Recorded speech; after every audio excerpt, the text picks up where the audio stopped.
मैं आपको कुछ घटनाक्रम बताऊंगी, फिर हम मिलकर उसे डिकोड करेंगे। ओके।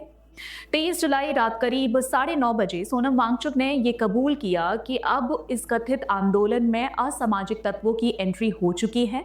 वो अराजकता फैलाने के लिए इस आंदोलन का उपयोग कर रहे हैं। 23 जुलाई को ही रात 11:50 को प्रधानमंत्री मोदी ने करीब 180 सेकंड का एक वीडियो पोस्ट किया, जिसमें उन्होंने साफ कर दिया कि छात्रों के भविष्य के साथ खिलवाड़ करने वालों को बख्शा नहीं जाएगा। सरकार की मंशा एकदम साफ थी। जिसके बाद सरकार के आश्वासन पर 23-24 जुलाई देर रात सोनम वांगचुक ने अपनी 26 दिनों तक चली भूख हड़ताल को तोड़ा और फिर से अपील की, हिंसा ना करें और असामाजिक तत्वों को आपका फायदा उठाने ना दे। सरकार और वांगचुक के जॉइंट बयान ने इस पूरे बनाए गए माहौल को एक झटके में खत्म कर दिया। लेकिन कहानी यहाँ खत्म नहीं होती। अब आप ये वीडियो देखिए। मैं काफी वक्त से कह रहा हूँ कि अब देखिए, अब इस देश में डेमोक्रेसी का फ्यूचर संसद से तय नहीं होगा, सड़क से तय होगा, इलेक्शन से तय नहीं होगा, रेजिस्टेंस से तय होगा। और 20 तारीख को उसकी एक झलक, एक छोटी सी झलक हमने देखी। छोटी तो नहीं थी जी, लेकिन इतिहास की दृष्टि से देखें तो एक झलक हमने देखी। इस वीडियो की टाइमिंग क्या है पता है? ठीक एक दिन पहले 22 जुलाई। अब अगर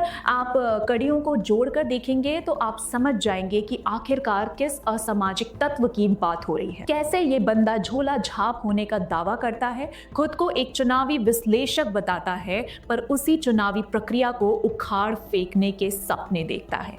खुद को इमरजेंसी की पैदाइश बताने वाले सलीम यादव, जो मंद मंद मुस्कुराते हुए कह रहे हैं कि इस देश में लोकतंत्र का भविष्य संसद से तय नहीं होगा, सड़क से तय होगा, चुनाव से तय नहीं होगा, विरोध से तय होगा। और 20 तारीख को जो मार्च हुआ उसमें आगजनी करने वालों का इस्तेमाल करके इसकी एक छोटी सी झलक दिखाने की कोशिश की गई। देखिए, सलीम या योगेंद्र, आप जो भी खुद को बता रहे हैं आजकल, इस देश में 2014 के बाद केवल लोकतंत्र चलता था, चलता है और चलता रहेगा। आपने बहुत कोशिश की 2019 के सीए के समय, 2021 में किसानों के नाम पर और अब छात्रों के नाम पर। आपने हर बार चाहा कि देश सड़क से चले, आप भारत का नेपाल या बांग्लादेश करते, पर आप भारतीयों को और उसकी सरकार को बहुत कम आंकते हैं। आपको लगता है कि ये आपकी साजिशों पर चलेंगे। आप जिस झलक की बात कर रहे हैं वो झलक अराजकता की थी। ये कोई छात्र आंदोलन नहीं था, ये सिर्फ और सिर्फ आगजनी करने वालों और असामाजिक तत्वों का खेल था, जिसमें मासूम बच्चों और उनके माता पिता को भटकाया गया और शील्ड बनाया गया। तो अब इस आंदोलन का स्टेटस क्या है? इस पूरे गैंग की हवा निकल चुकी है। अभिजीत दिप्के पर लोग नाराज हैं। विजेता दहिया कहता है कि उसने कोई ठेका नहीं ले रखा है। सौरभ दास बौखलाया हुआ है और आशुतोष रंगा से भी लोग सवाल पूछ रहे हैं। ये आगे खड़े किए गए चेहरे अब एक दूसरे पर ब्लेम डाल रहे हैं, क्योंकि कल ही सरकार ने आगजनी और उपद्रव करने वालों की पहचान कर ली है और एक्शन शुरू हो चुका है। तो इस कथित आंदोलन को अब आप और कैसे देखेंगे? कैसे देखेंगे? जब आगे किए गए कठपुतली चेहरे एक्सपोज होने लगे तो हमें पर्दे के पीछे देखना पड़ता है, जिसने खुद को ही बीबीसी के इंटरव्यू में एक्सपोज कर दिया, उस इंसान की तरफ जो डोरी खींच रहा है। इन सब आगजनी करने वालों का असली रिंग लीडर योगेंद्र यादव। इनका इतिहास कौन नहीं जानता। हम अपने चैनल पर ही इन्हें कितनी बार एक्सपोज कर चुके हैं। ये बिल्कुल तारे ज़मीन पर मूवी में लिखे गए उस डायलॉग की तरह है, जो दिखता है वो असल में होता नहीं है और जो होता है वो दिखता नहीं है। सभी को लगता है कि योगेंद्र यादव 2011-12 में एक्टिव हुए, आम आदमी पार्टी ने उन्हें पॉलिटिकल स्पेस में लाया, लेकिन ये पूरी तरह गलत है। ये व्यक्ति सड़क के खेल वाला बहुत पुराना चावल है। चलिए इनकी तारीखों और इतिहास का पन्ना खोलते हैं। 1993 योगेंद्र यादव की शुरुआत होती है CSDS, centre for the study of developing societies से। चुनाव विश्लेषण के नाम पर इन्होंने सालों तक मीडिया और लोगों के सोचने के तरीके को कंट्रोल किया। टीवी स्क्रीन्स पर एक पढ़े लिखे एक्सपर्ट्स की तरह बैठना, डेटा के बारे में बातें करना और धीरे धीरे एंटी एस्टेब्लिशमेंट माहौल बनाना, ये इनका पहला मुखौटा था। 1998 जब भारत ने पोखरण में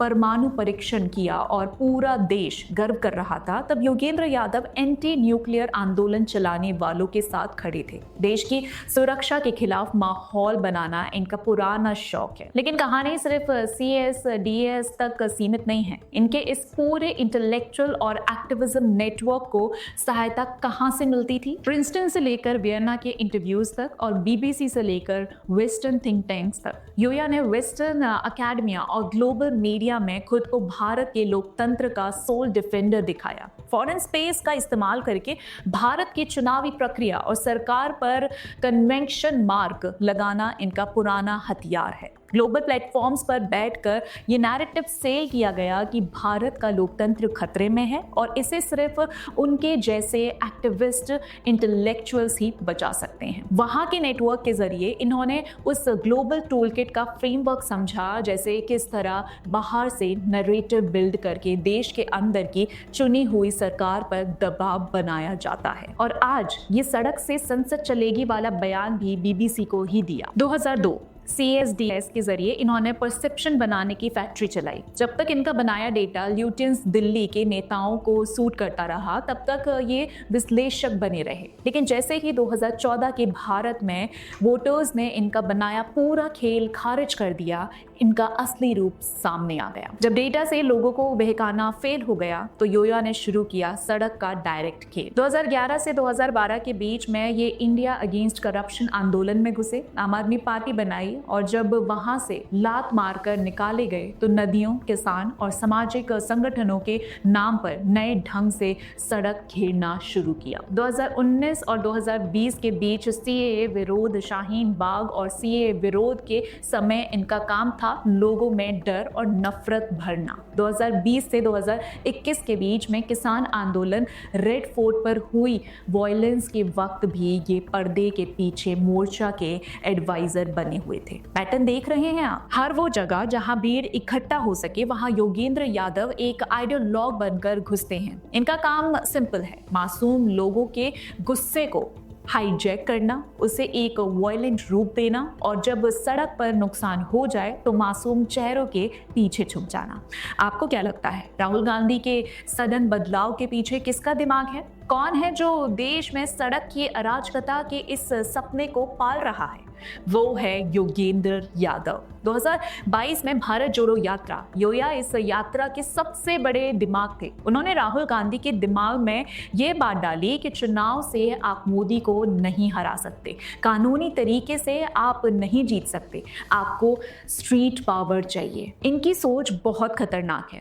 इस बंदे को देश के चुनाव और जनता के फैसले पर भरोसा ही नहीं है। ये सड़क पर भीड़ इकट्ठा करके सरकार को झुकाने के चक्कर में रहता है। इनका मानना है कि अगर कुछ हजार लोग सड़क पर आकर पथराव कर दे, आगजनी कर दें, तो देश के करोड़ों वोटर्स के मैंडेट को झुकाया जा सकता है। ये लोकतंत्र नहीं है, ये सीधे सीधे अराजकता है। राहुल गांधी को पार्लियामेंट्री अपोजिशन से हटाकर डायरेक्ट सड़क के विरोध की तरफ इन्होंने ही धकेला है। CAA हो, किसानों का आंदोलन हो या अब ये छात्रों का मुद्दा, हर जगह प्लेबुक एक ही है। पहले एक सेंसिटिव मुद्दा पकड़ो, लोगों में सरकार के खिलाफ डर और नफरत भरो, असामाजिक तत्वों को घुसाकर आगजनी और वायलेंट एलिमेंट्स का यूज करो और जब सरकार एक्शन ले तो लोकतंत्र खतरे में है का रोना रोना। इनके इंटरव्यू में ये खुद को इमरजेंसी की पैदाइश बताकर आज के भारत को इमरजेंसी के दौर से कंपेयर करते हैं। कॉकरोचों की अराजकता को JP आंदोलन से कंपेयर करते हैं। प्लेबुक है जी, क्योंकि खुद को लेजिटिमेट देने के लिए कुछ तो करना पड़ेगा ना। योगेंद्र यादव सड़क की वायलेंट अराजकता से एक्साइटेड है, दूसरी तरफ आप और हम जैसे देश के आम लोग लोकतंत्र से एक्साइटेड हैं। देश में एक व्यवस्था बनी है और उसकी एक वजह है। संसद इसीलिए है ताकि सड़कों पर खून ना बहे, चुनाव इसीलिए है ताकि वोट से फैसला हो, आगजनी और पथराव से नहीं। तो ये जो आप हिंसा के साथ सत्ता पलट के जो वेट ड्रीम्स देखते हैं, उन्हें ड्रीम्स तक ही रखिए। वैसे भी रात का सपना सच हो ये ज़रूरी नहीं। अब दोस्तों, इस पर आपके क्या विचार हैं कमेंट बॉक्स में ज़रूर बताइएगा और वीडियो पसंद आई हो तो लाइक, शेयर और चैनल को सब्सक्राइब करना मत भूलिएगा। मिलते हैं अगले वीडियो में, तब तक के लिए जय हिंद।